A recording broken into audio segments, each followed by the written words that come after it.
Friends welcome to my channel. So మనం ఇప్పుడు different videos చేస్తాం కదా. సో ఈరోజు మనం పై స్పార్క్లో కేస్ స్టేట్మెంట్ అనేది ఎలా వస్తాం ఏంటంటే we will write one step. So ఇది మనకి చాలా ఇంపార్టెంట్ అనమాట. లైక్ సీక్వెల్ సర్లో ఏదైతే మనం కేస్ స్టేట్మెంట్ అనేది ఇంప్లిమెంట్ చేస్తామో కొన్ని కేసెస్లో మనకి పై స్పార్క్లో కూడా చేయాల్సి ఉంటుంది అనమాట. సో అది ఎలా చేయాలి ఏంటి అనేది మనం ప్రాక్టికల్గా ఓకే. ఇక్కడ నేను ఒక డేటా ఫ్రేమ్ అనేది క్రియేట్ చేస్తున్నాను. మీరు చూడొచ్చు. ఇది వచ్చేసి డేటా అండ్ ఇది వచ్చేసరికి స్కీమ్ అనమాట. ఇక్కడ మనకి 4 కాలమ్స్ ఉన్నాయి. Employee ID, employee name, salary, department. Okay.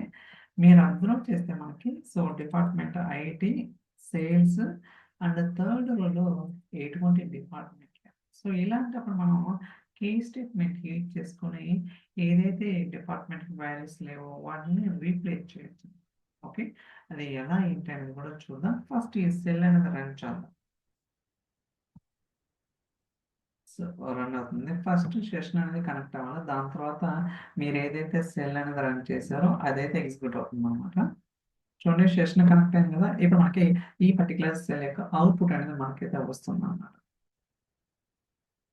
Okay, మీరు చూడొచ్చు employee ID, employee name, salary, department ఇలా 4 కాలమ్స్ ఉన్నాయి. బట్ ఇక్కడ థర్డ్ రికార్డ్కి డిపార్ట్మెంట్లో ఎటువంటి వాల్యూ లేదన్నమాట. ఓకే. ఈవెన్ మీరు స్కీమా కూడా వెరిఫై చేయొచ్చు. అంటే కాలమ్స్ ఏంటి, వాటి యొక్క డేటా టైప్స్ ఏంటిది, నల్లబుల్ ఉందా లేదా చూడొచ్చు. అన్నీ కూడా డీటెయిల్గా ఉంటుంది. ఇప్పుడు సో మనం ఈ కీ స్టేట్మెంట్ని రకరకాలుగా ఇంప్లిమెంట్ చేయడానికి అవకాశం అయితే ఉంటుంది అనమాట. ఒక వే కాదు, 2-3 వేస్ ఉంటాయి.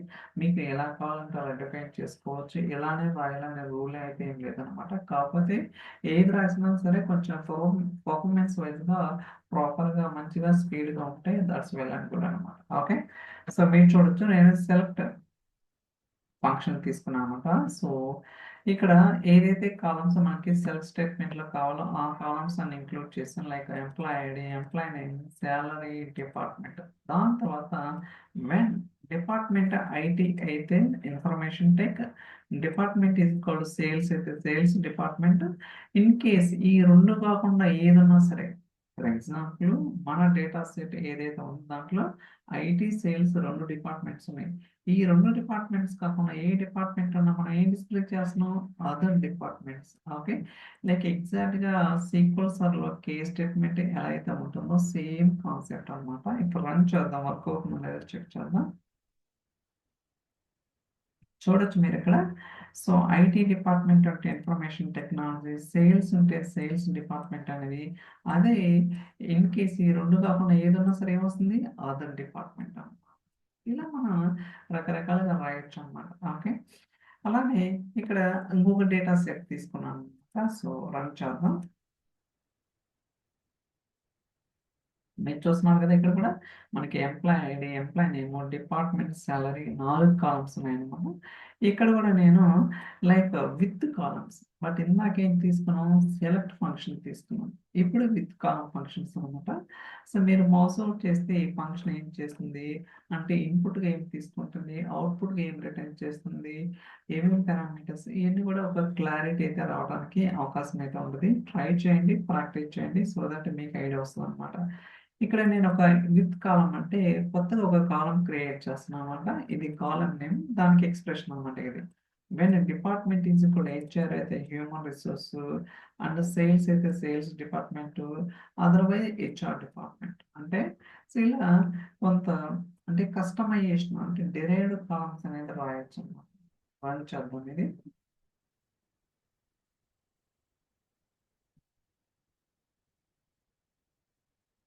రన్ అవుతుంది, లెట్స్ వెయిట్.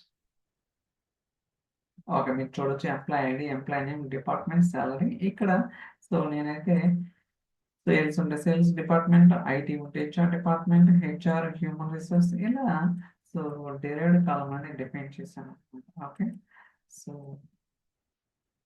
అలానే సెలెక్ట్ ఫంక్షన్ యూజ్ చేసుకొని ఇందాకేంటి ఇండివిజువల్గా అంటే ఆ పర్టికులర్ డేటా ఫ్రేమ్లో మీకు ఏమేమి కాలమ్స్ కావాలో ఆ కాలమ్స్ మాత్రమే స్పెసిఫై చేస్తాను. అలా కాకుండా ఆ పర్టికులర్ డేటా ఫ్రేమ్లో ఒక 20 కాలమ్స్ అనుకుంటే 20 కాలమ్స్ స్పెసిఫై చేయకుండా నాకు మొత్తం కావాలనుకుంటే సింపుల్గా మీరు స్టార్ అనేది స్పెసిఫై చేసుకోవచ్చు. బట్ స్టార్ స్పెసిఫై చేయడం ఇట్స్ నాట్ రికమెండెడ్ వే అనమాట. బెటర్ టు మీకు ఎన్ని కాలమ్స్ ఉంటే అన్ని కాలమ్స్ అనేది స్పెసిఫై చేస్తే it will be good. Okay, run చేద్దాం. ఇక్కడ కూడా లైక్ వెన్ చూడొచ్చు, సేమ్ అవుట్పుట్ డిఫరెన్స్ ఉండదు, రాసే విధానమే డిఫరెంట్ అనమాట. సో మీరు ఇక్కడ అబ్జర్వ్ చేస్తే సెలెక్ట్ ఎక్స్ప్రెషన్. ఓకే, సో ఇందాక సెలెక్ట్ ఫంక్షన్లో వెన్ తీసుకున్నాం, అలానే విత్ కాలం ఫంక్షన్లో తీసుకున్నాం, బట్ ఇక్కడ వచ్చేసరికి సెలెక్ట్ ఎక్స్ప్రెషన్ అనమాట. ఓకే, సో ఇది కూడా రన్ చేద్దాం. ఇక్కడ కూడా చూడొచ్చు అనమాట. కేస్ వెన్ ఇది సీక్వల్ లైక్ ఎక్స్ప్రెషన్స్ ఎలా రాస్తాం సేమ్ అలానే ఉంటుంది అనమాట. చూడొచ్చు ఇక్కడ. అవును, ఇది ఇంకొక వే అనమాట. Okay, expression. ఓకే, సో ఇందాక ఏంటి సెలెక్ట్ ఫంక్షన్ లోనే వెన్ యూజ్ చేసిన, బట్ ఇక్కడ ఏంటంటే ఎక్స్ప్రెషన్ అనమాట. ఓకే, చూడొచ్చు ఎక్స్ప్రెషన్ ఏం రిటర్న్ చేసింది ఏంటంటే ఇది కూడా ఫంక్షన్ అనమాట. సో రన్ చేద్దాం. సో మీరు చూడొచ్చు అవుట్పుట్ ఎలా వచ్చింది అనేది. అండ్ ఇది విత్ కాలం ఫంక్షన్ అనమాట. ఓకే, అంటే రకరకాలుగా రాయడానికి పాసిబిలిటీ ఉంటుందని చెప్పడం కోసం అన్నమాట. ఓకే, చూడొచ్చు. సో ఇక్కడ పేరు వేరేది ఇవ్వాలి బేసికల్గా, అంటే ఎంప్లాయ్ ఐడి 100 అంటే ఫస్ట్ ర్యాంక్, లేకపోతే సెకండ్ ర్యాంక్, ఫైనల్ ర్యాంక్ ఇలా రకరకాలుగా స్పెసిఫై చేసి, అంటే ఇక్కడ నేను ఏం చెప్పదలుచుకున్నాను అంటే మీరు ఒక కీ స్టేట్మెంట్ ఒక డెరివేటివ్ కాలమ్ని డిఫైన్ చేయాలంటే based on existing column base చేసుకుని దేర్ ఆర్ మల్టిపుల్ వేస్ ఉన్నాయన్నమాట. మీరు లైక్ సెలెక్ట్ ఫంక్షన్ కావచ్చు, విత్ కాలమ్ ఫంక్షన్ కావచ్చు, లేకపోతే సెలెక్ట్ ఎక్స్ప్రెషన్ కావచ్చు, సెలెక్ట్ లోనే ఎక్స్ప్రెషన్ తీసుకోవచ్చు. దేర్ ఆర్ డిఫరెంట్ వేస్ అయితే ఉన్నాయి. సో ట్రై చేయండి, ఖచ్చితంగా మీకు కన్వీనియంట్గా ఏదైతే ఉంటుందో సో దాన్ని అయితే మీరు యూటిలైజ్ చేసుకోవడానికి అవకాశం అయితే ఉంటుంది అనమాట.